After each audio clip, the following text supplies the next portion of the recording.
मैं चलता हूँ साथ। मैं आपको मजीद मुश्किल में नहीं डालना चाहती थी रज़ा भाई, लेकिन मैं जानती हूँ कि मुझे यहाँ कोई कुछ नहीं कह सकता। मैं बस बात करके वापस आ जाऊंगी। ठीक है।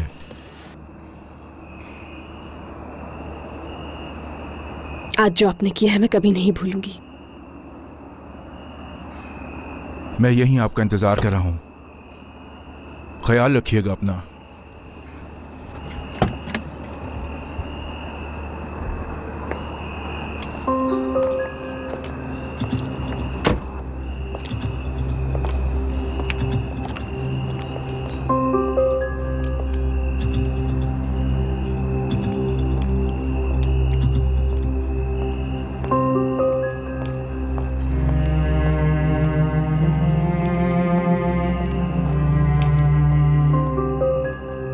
रुकिए, यहाँ क्यों आई आप? क्या काम है आपको?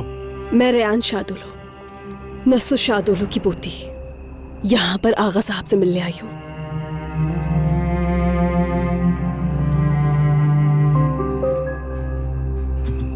थोड़ा वेट कीजिए।